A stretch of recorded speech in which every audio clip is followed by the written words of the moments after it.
이번 시간에는 4단원 자극과 반응 그 첫 번째 시간 시각을 담당하는 감각기관에 대해서 살펴보도록 하겠습니다. 먼저 4단원명 자극과 반응의 전반적인 내용에 대해서 살펴보고 그 후에 시각에 대해서 배워보도록 할게요. 자극이라고 하는 것은 환경 변화 중 생물체에 작용하여 특정한 반응이 일어나도록 하게 하는 것이 바로 자극이에요. 우리 몸에 자극이 들어오면 이에 맞는 반응이 나타나게 됩니다. 그래서 자극의 예를 들면 빛이 바로 자극인데요. 이 빛이라는 자극은 우리 몸 중에 눈이라는 기관에 들어와서 이 자극에 맞는 반응이 우리 몸에서 또 일어나게 되고요. 그리고 소리라는 자극은 우리 몸의 어디에서 받아들일까요? 네, 귀에서 받아들여서 소리는 진동이죠. 귀에서 진동이라는 자극을 받아들이면 이에 맞는 반응이 우리 몸에 나타나게 되는 거예요.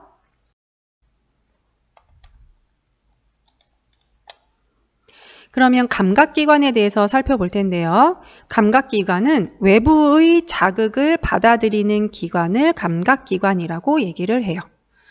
여기 감각에서 여러분 오감이라고 혹시 알고 있나요? 오감, 시각, 청각, 후각, 촉각, 미각 이게 바로 오감인데 이 감각을 즉 자극을 받아들이는 감각을 느끼는 기관을 감각기관이라고 얘기를 해요. 시각은 눈, 그리고 후각은 코, 청각은 귀, 미각은 혀, 촉각은 피부. 이렇게 눈, 코, 귀, 혀, 피부가 바로 감각기관이 됩니다. 네, 이렇게 5가지 감각기관들을 선생님이 그림으로 나타냈는데요. 귀는 청각, 코는 후각, 눈은 시각, 그리고 혀는 미각, 그리고 피부는 촉각이 되겠죠. 그래서 진동이라는 자극은 귀에 전달이 되고요.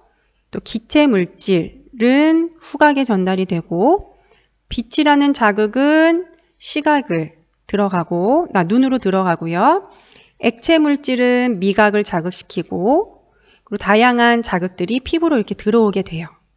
그런데 만약에 어떤 소리가 들렸다라고 해볼게요. 어떤 소리가 들리면 귀에 전달이 될 거예요. 고막이 흔들리면서 귀에 전달이 될 텐데 만약에 고막을 흔드는 것까지만 전달이 되고 전달이 끊겼다라고 하면 나의 고막이 아무리 진동이 일어나도 나는 소리를 듣지 못해요.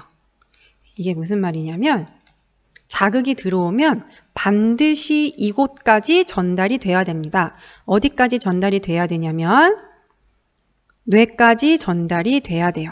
소리라는 자극이 들어오게 되면 고막이 진동을 하게 되는데 이런 자극들이 반드시 뇌에 전달이 돼야 나는 들었다라는 걸 알 수가 있어요. 내가 느낄 수가 있어요. 그리고 어떤 냄새가 나요. 어떤 냄새가 나는데 코에서 만약에 끊겼다. 그러면 냄새를 못 맡아요. 냄새를 맡으려면 반드시 자극이 어디까지 전달이 돼야 되냐면 뇌까지 전달이 돼야지 내가 지금 무슨 냄새를 맡고 있구나 라는 것을 알 수가 있습니다.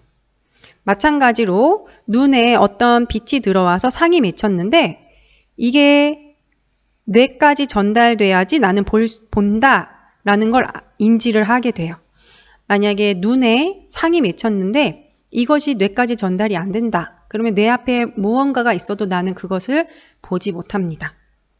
마찬가지로 혀에 있는 혀로 들어온 자극들의 정보가 뇌까지 전달되어야 되고요.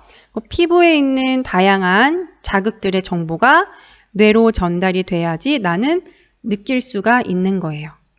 그래서 모든 감각들은 다 뇌와 연결이 되어 있는데요. 이 연결시켜주는 세포가 바로 신경이라고 불리는 세포예요. 그래서 청각에 있는 신경은 청각신경, 귀에 붙어 있는 신경은 청각신경이라고 얘기를 하고 코에 붙어 있는 신경은 후각신경이라고 얘기를 하고요. 눈에 붙어 있는 신경은 시각신경이라고 얘기를 하고, 그리고 혀에 붙어 있는 신경은 미각신경이라고 얘기를 하고, 피부에 있는 신경은 감각신경이라고 얘기를 합니다.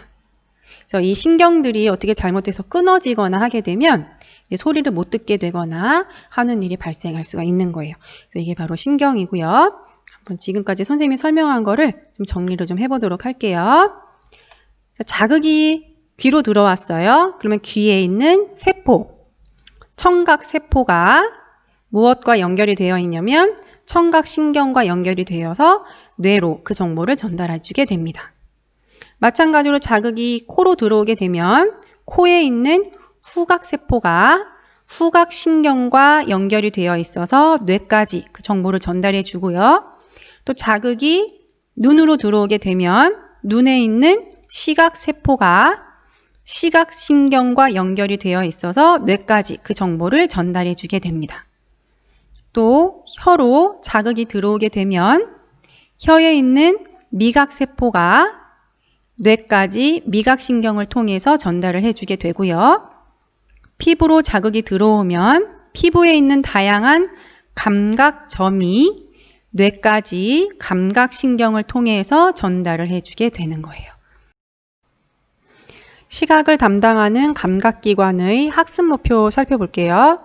눈의 구조와 기능을 알고 물체를 보는 과정을 설명할 수 있다 입니다. 여기 눈이 그려져 있는데요. 이 눈이 지금 빛을 보고 있네요. 전구의 빛을 보고 있는데요. 눈에서는 어떤 자극을 받아들여 물체를 보게 될까요? 여러분 아시다시피 빛이라는 자극을 받아들이게 될 거고요. 자, 오늘 어떤 과정을 통해서 우리가 볼 수 있는지에 대해서 살펴보도록 하겠습니다. 네, 먼저 시각이라고 하는 것은 빛을 눈에서 자극으로 받아들여서 물체의 사물이나 색깔, 그리고 사물과의 거리 등을 느끼는 것을 시각이라고 얘기를 합니다. 지금 눈이 빛을 보고 있어요. 그러면 이 빛이 전구는 스스로 빛을 내기 때문에 전구에서 나오는 빛이 그대로 눈으로 들어가서 이 자극이 어디까지 전달이 돼야 돼요? 네, 뇌로 전달이 되어서 시각신경을 통해서 뇌로 전달이 되어서 우리는 이 빛을 볼 수 있게 됩니다. 자, 그런데 만약에 인형이 하나 있다고 해볼게요. 근데 이 인형은 불을 끄면 보이지 않게 되겠죠. 왜 인형 같은 경우에는 불을 끄면 보이지 않게 될까요? 네, 인형은 스스로 빛을 낼 수가 없기 때문이에요. 스스로 빛을 낼 수 없는 물체 같은 경우에는 어떻게 해서 우리 눈에 빛이 들어오게 될까요? 그러니까 본다라고 하는 것은 우리 눈에 빛이 들어왔기 때문인데 이 인형 같은 경우는 스스로 빛을 못 내요. 그런데 우리는 인형을 볼 수가 있어요. 어떻게 해서 볼 수 있는 건가요? 스스로 빛을 내지 못하는 인형으로 주변에 다른 빛이 반사가 되어서 우리 눈으로 들어오기 때문입니다. 그래서 인형을 반사시킨 빛이 우리 눈으로 들어와서 마찬가지로 이 상이 뇌까지 전달이 되면 우리는 볼 수 있게 되는 거예요. 이 전구 같은 경우에는 바로 전구에서 나오는 빛이 바로 눈으로 들어오고 스스로 빛을 내지 못하는 인형 같은 경우에는 다른 빛이 인형에서 반사가 되어서 우리 눈으로 들어오게 됩니다. 그래서 반드시 빛이 들어와야 우리는 그 물체를 볼 수 있는 거고요. 눈의 구조를 살펴보도록 하겠습니다. 네, 여러분들 거울 보면 본인의 눈 다 볼 수 있죠. 네, 거울에 이렇게 검은색 부분이 있는데 이 부분의 명칭이 바로 동공이에요. 동공이고요. 동공 주변에 있는 갈색이나 고동색을 띈 이 부분을 우리가 홍채라고 얘기를 합니다. 여러분 혹시 요즘에 요즘에 휴대폰 이렇게 눈으로 암호를 풀거나 하는 거 혹시 본 적 있어요? 뭐 집에 들어가는 현관문 같은 경우에도 그렇게 해서 풀고 들어가는 경우가 있는데요.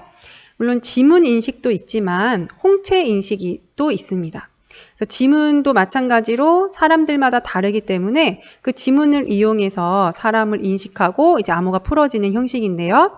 홍채 같은 경우에도 사람마다 다르기 때문에 암호를 푸는데 사용을 하기도 해요. 그다음에 오른쪽에 있는 그림을 좀 보도록 할게요. 오른쪽에 있는 그림은 조금 더 복잡하게 생겼죠. 네, 바로 왼쪽에 있는 그림은 앞에서 눈을 앞에서 본 거라고 한다면 오른쪽에 있는 눈을 옆에서 봤을 때의 구조라고 생각하시면 돼요. 바로 이렇게 있을 때 이 부분이 이제 눈이 되겠죠. 네. 이 부분의 단면을 그려놓은 겁니다. 그래서 눈을 옆에서 보았을 때 그 단면을 그려놓은 거고요. 마찬가지로 명칭부터 살펴보도록 할게요. 네. 먼저 이 부분이 바로 홍채예요. 여기에 위아래로 뭔가 내려와 있는 게 보이죠? 네, 이 부분이 바로 홍채입니다. 다음에 여러분들 눈에 있는 막이 있는데요. 투명한 막이 있는데요. 이 부분이 각막이에요. 각막 이식 수술이라고 혹시 들어본 사람 있는지 모르겠는데요. 그 각막입니다. 그리고 눈에는 렌즈가 들어가 있어요. 볼록 렌즈가 들어가 있는데요.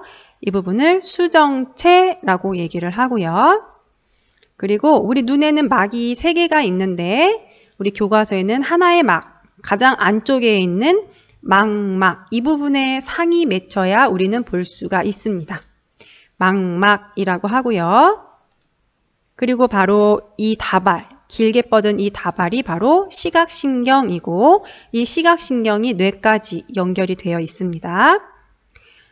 그리고 눈의 안쪽 부분, 안쪽에 있는 요 안을 유리체라고 얘기를 합니다. 이렇게 명칭 여러분 다 알아두셔야 돼요. 자, 눈의 구조, 기능까지 한번 좀 알아볼게요. 자, 여러분 먼저 이 부분 이름이 뭐였나요? 이 부분 이름이 위아래로 있는 이 부분 이름이 홍채고요. 홍채는 동공의 크기를 조절해서 빛의 양을 조절하게 됩니다. 그럼 여기서 위아래로 있는 부분, 이 부분이 바로 홍채인데 그럼 동공은 어디일까요? 네, 동공은 바로 이 부분이 동공이 돼요. 이 부분이 우리 눈에서 거뭇게 보이는 바로 이 동공이고요. 이 동공을 통해서 빛이 들어가게 돼요. 빛이 들어가게 되는데 빛의 양을 조절하기 위해서 우리가 너무 추우면 창문을 닫고 더우면 바람이 들어오도록 창문을 열듯이 이 홍채가 그 역할을 해줘요. 그래서 홍채가 늘어났다가 또 줄어들었다가 하면서 동공의 크기를 조절을 해서 동공을 통해서 들어오는 빛의 양을 조절해 주게 됩니다. 다음에 각막. 각막은 얇고 투명한 막인데요. 이 각막이 없으면 보이지 않아요. 볼 수가 없어요. 다음에 아까 얘기했던 이 부분은 이름이 뭐였을까요? 네, 이것은 수정체. 빛을 굴절시켜요. 볼록 렌즈 역할을 해서 빛을 굴절시키는 곳이고요. 이 막 이름이 뭐였죠? 네, 망막입니다. 이 망막에 상이 맺히고요. 이 부분에 시각세포가 분포하고 있어요. 이 부분에 상이 맺히질 않으면 여러분 잘 안 보여서 안경을 쓰게 되는 거예요. 그리고 요거 이름 뭐였을까? 이 다발들, 네, 바로 시각신경이 되고요. 이 시각신경이 자극을 대뇌로 전달을 해주게 됩니다. 대뇌까지 연결이 되어 있어요. 그리고 요 안에 부분, 이 부분 이름이 뭘까요? 네, 바로 유리체, 투명한 액체로 들어가 있습니다. 여러분들 이 구조, 눈의 구조와 명칭 그리고 기능들 잘 알아두세요. 네, 자 그러면 우리 다시 한번 명칭 정리해 보도록 할게요. 먼저 이거 명칭 뭘까요? 요 위아래로 있는 요거 네, 이것은 홍채. 그리고 맨 앞에 있는 투명한 막, 네, 각막. 그리고 빛을 굴절시키는 볼록 렌즈 역할을 하는 이 부분은 네, 수정체. 그리고 상이 맺히는 막, 이 부분은 망막. 그리고 요 다발, 대뇌로 자극을 전달하는 네, 시각신경이 되겠고요. 그리고 안에, 이 안부분, 투명한 액체로 되어 있는 이 부분이 바로 유리체가 되겠습니다. 자, 그러면 빛의 전달, 자극의 전달 경로를 볼 텐데요. 먼저 빛이 들어온다라고 해볼게요. 빛이 눈으로 들어와요. 그러면 제일 처음에 어디를 지나게 될까요? 네, 바로 이 각막을 제일 먼저 지나게 되고요. 그 다음에 어디 지나요? 네, 수정체를 지나죠. 그 다음에 어디를 지나나요? 유리체를 지나죠. 그 다음에 네, 망막에 상이 맺히게 되고 망막에는 이세포가 있다고 했어요. 네, 바로 시각세포가 분포를 하니까 망막에 있는 시각세포에 전달이 되고 이것이 시각신경을 타고 어디까지? 뇌까지 전달되게 됩니다. 정리해 볼게요. 빛이 들어와요. 빛이 들어오면 각막을 통해서 수정체를 거치고 유리체를 거치고 망막을 거치고 망막에 있는 시각세포가 시각신경으로 자극을 전달하고 이것이 뇌까지 전달하게 됩니다. 여러분 구조를 잘 알아보시면 빛의 자극 경로는 그대로 알 수가 있을 거예요. 다시 해볼게요. 빛이 들어와요. 각막 지나고 수정체 지나고 유리체 지나고 망막 지나고 망막에 있는 시각세포 지나고 시각신경 지나서 뇌까지 전달이 되게 됩니다. 그러면 우리는 볼 수가 있겠죠. 이 황반과 맹점에 대해서 살펴볼 텐데 이 망막에는 황반과 맹점이 있어요. 여러분 맹인이라고 혹시 들어봤죠? 맹인은 보지 못하는 사람이 바로 맹인이에요. 이 맹점에 상이 맺히게 되면 보이지 않게 되고요. 황반에 맺히면 가장 또렷하게 보이게 돼요. 왜냐하면 황반에는 시각세포가 많고 맹점에는 시각세포가 없기 때문에 맹점에 만약에 상이 맺혀도 보이지 않습니다. 시각세포가 없으니까 뇌까지 전달이 안 되겠죠. 자, 하나 한번 실험을 한번 해볼게요. 맹점 테스트인데요. 화면에서 좀 멀리 떨어지세요. 멀리 떨어지고 왼쪽 눈을 손으로 가리고요. X를 쳐다보세요. 이 X를 쳐다보세요. 자, 지금 좀 멀리서 쳐다보게 되면 아마 X와 O가 두 개가 동시에 보일 거예요. 그런데 왼쪽 눈을 가린 상태에서 조금씩 가까이 다가오면 어느 순간 이 O가 보이지 않는 순간이 오게 될 거예요. 이 부분, 그때가 바로 이 O라는 글자에서 반사된 빛이 내 눈으로 들어오게 되는데 그때 상이 맹점에 맺혔기 때문에 보이지 않게 되는 겁니다. 한번 해보세요. 여기 문제가 있네요. O가 보이지 않는 까닭을 눈의 구조와 관련지어 설명해보자. 네, O에서 반사된 빛이, O에서 나오는 빛이 내 눈의 맹점에 맺히기 때문이겠죠. 이번에는 눈의 밝기를 어떻게 조절하는지에 대해서 살펴볼 건데요. 선생님이 눈 사진을 두 가지 내가 표시를 해 놓았는데 두 개의 차이점이 혹시 보이나요? 밝은 곳에 있을 때와 어두운 곳에 있을 때 눈은 어떤 차이가 있게 되냐면 네, 바로 이 동공의 크기에 차이가 있게 됩니다. 밝은 곳에 있을 때는 동공의 크기가 작고요. 어두운 곳에 있을 때는 동공이 큰 것을 볼 수가 있는데요. 그 이유에 대해서 살펴보도록 할게요. 눈의 단면인데요. 동공은 바로 이 홍채와 홍채 사이가 바로 동공이에요. 네, 그런데 이 동공을 통해서 빛이 들어오게 되는데요. 동공을 통해서 이렇게 빛이 들어오게 되는데 바깥쪽이 만약에 밝아요. 밝다라는 뜻은 바깥쪽에 빛이 많다라는 것을 뜻하죠. 네, 빛이 많으면 그 많은 빛이 눈으로 다 들어오면 눈이 다칠 수가 있습니다. 그래서 우리 홍채가 늘어나요. 홍채가 이렇게 늘어나면서 동공의 크기를 작게 닫아주게 되는 거예요. 그래서 빛이 조금밖에 들어오지 않게 만들어줍니다. 그래서 밝은 곳에 있을 때에는 홍채가 늘어나서 동공의 크기가 작아지게 되는 것이고요.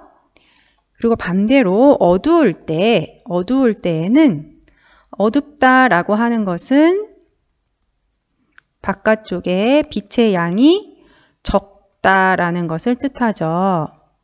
빛의 양이 적으니까 이번에는 오히려 홍채가 줄어들어요. 홍채가 이렇게 수축을 해서 문을 활짝, 빛이 들어올 수 있는 문을 활짝 열어주는 겁니다. 바깥쪽에 빛의 양이 적기 때문에. 그래서 동공의 크기가 커지고 그 커진 동공을 통해서 빛이 들어올 수 있도록, 그래서 우리가 볼 수 있도록 어두운 곳일 때는 동공은 커지고 홍채는 수축되는 것을 알 수가 있습니다.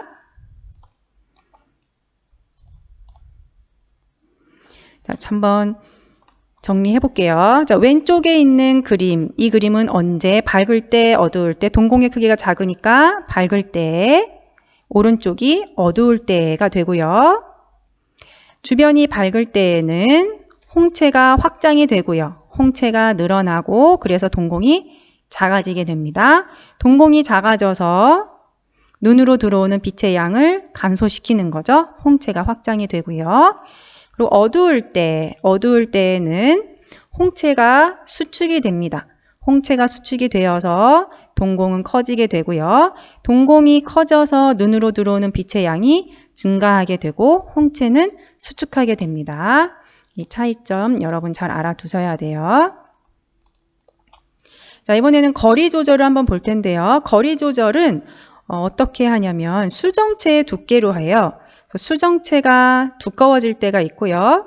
수정체가 얇아질 때가 있습니다. 수정체의 두께가 얇아질 때가 있고 수정체의 두께가 두꺼워질 때가 있는데 수정체가 언제 두꺼워지냐면 가까운 것을 볼 때, 먼 것을 볼 때, 가까운 것을 볼 때에는 수정체가 두꺼워지고요.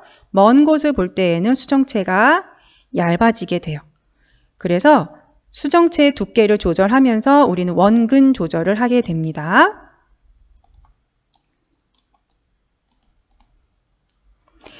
네, 스스로 확인하기 한번 풀어보도록 할게요. 빛 자극이 각막, 수정체, 유리체, 망막 이곳을 지나서 시각신경, 뇌의 순서로 전달되어 물체의 모습을 보게 된다. 망막 지나서 시각, 세포를 지나겠죠. 2번, 주변이 어두우면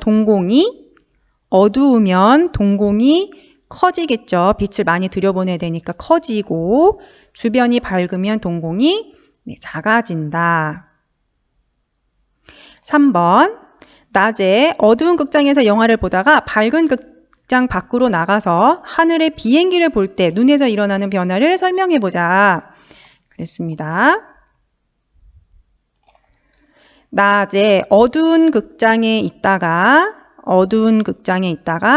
밝은 극장 밖으로 나왔어요. 어두운 곳에서 밝은 곳으로 갔으니까 일단 동공은 어떻게 됐을까요?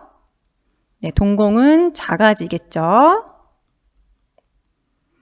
그리고 하늘의 비행기를 봤대요. 하늘의 비행기면 멀리 있는 거네요. 그러면 수정체의 두께가 얇아지겠죠. 동공이 작아지려면 여기 하나 한번 더 해볼게요. 홍채는 어떻게 돼야 될까요? 홍채는 늘어나야 될까요? 아니면 수축돼야 될까요? 네, 늘어나겠죠. 홍채는 확장되어서 동공은 작아지고 수정체는 얇아질 것이다. 네, 이렇게 되겠습니다. 오른쪽에 조그마한 문제 풀어볼게요. 가상현실 영상장치에서 나온 이것이 눈으로 들어와 시각세포를 자극하고 이 자극이 시각신경을 통해 뇌로 전달되어 공룡을 비롯한 주변 모습을 볼 수 있다. 영상장치에서 나온 이것이 눈으로 들어와야 돼요. 눈을 자극하는 것 무엇일까요? 네, 빛입니다. 자, 이렇게 눈에 대해서 살펴보았는데요. 자, 이번 시간에 배운 내용 정리를 해보도록 하겠습니다. 오늘도 수업 듣느라고 수고 많으셨어요.